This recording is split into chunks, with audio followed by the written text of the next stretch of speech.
I have heard. Truly bothersome business. No, I do not foresee a problem on that front. The main concern is Reborn. There is no telling what the brute might do. Have the Blades watch him in the flames day and night. You may leave the Sultana to me. I shall personally attend her grace.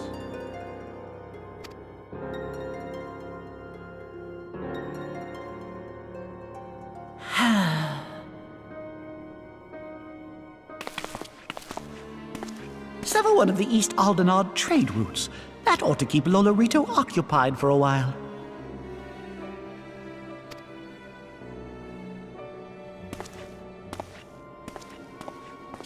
Nanamo Unamo.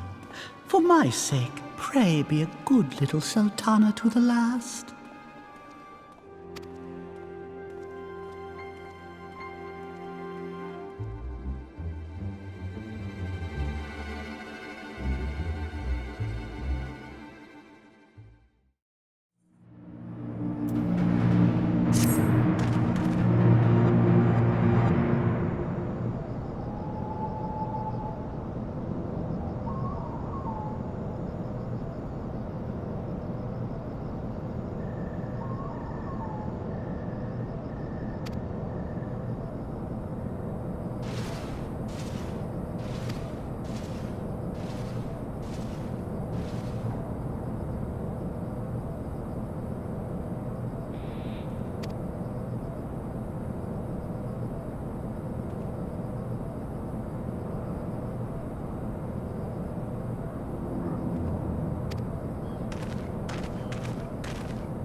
Welcome back, my friend. I have already received word from Alfino. To think that Flame Marshal Huayu was the Garlean agent, I know not what to say. Together with Reborn, Eileen lent us much-needed aid at the time of our Order's founding. She was particularly passionate about the need to tackle the primal threat. When we discussed the subject, her eyes fairly shone with determination. Whatever else she may have been, I choose to believe that it was her true self with whom I spoke then. But now is not the time to dwell on such matters. I have an important announcement to make regarding our effort to defeat the Ascians. We shall begin as soon as everyone is assembled.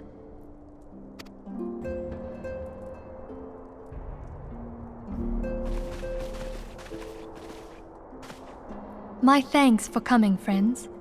Moonbreeder, the floor is yours. By now, I'm sure you're all familiar with White Auracite, the miraculous material that will allow us to capture Ascian souls. Back at Snowcloak, we verified its ability to absorb vast amounts of ether. Alas, it leaves something to be desired in the area of stability. The stone can only store ether for a short while before expelling its contents. In addition to Auracite's inherent limitations, we must needs be wary of our enemy's strength. Our foe draweth upon an infinite wellspring of power.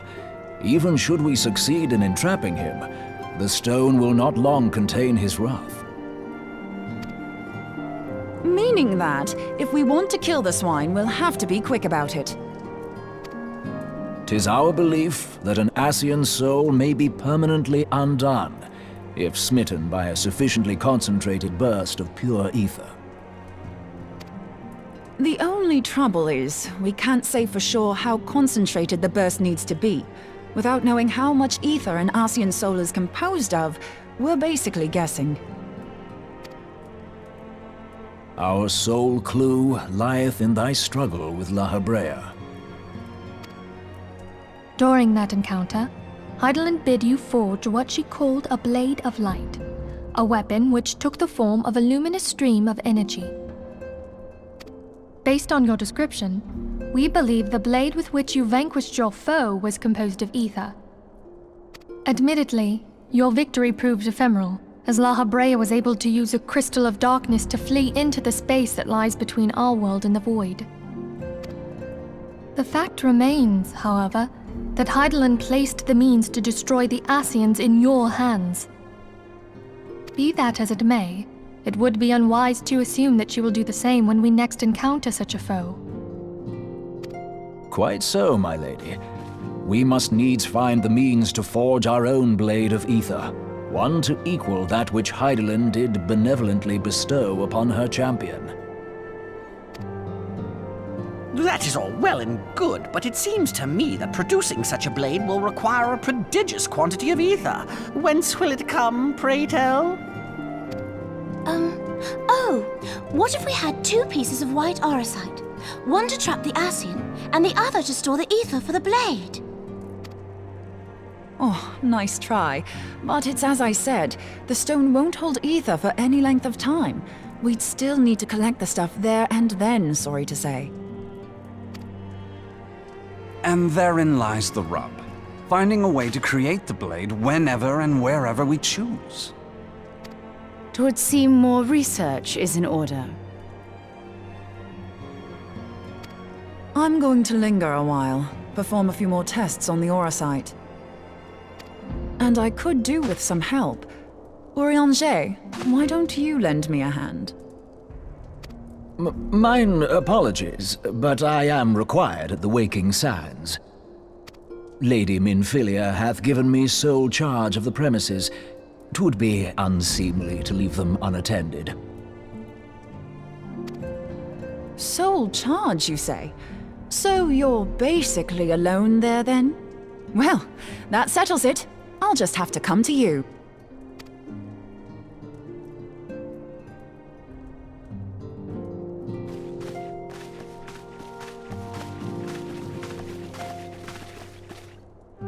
While you were afield, word arrived from the Sharlayan motherland.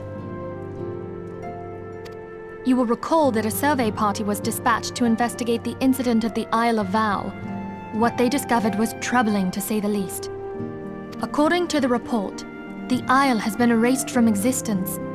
'Twas as if a hole had been torn in the very fabric of reality. Aye, yet the mystery endeth not with the isle's disappearance. It hath come to light that a number of scholars in various other locales were reported missing at a similar juncture. What's more, they all had something in common with the head of the students of Baldessian. Every last one of them was researching a phenomenon called dimensional compression, or the rejoining as the ancient texts call it. I'll be damned if that's a coincidence. All indications suggest Ascian involvement, but I sense that a force greater still is at work. The entity the Dark Beings call the One True God. We must pray that my dear friend Kryl regains consciousness soon. If she bore witness to the Isle of Val's final moments, she may be able to shed some light on this mystery.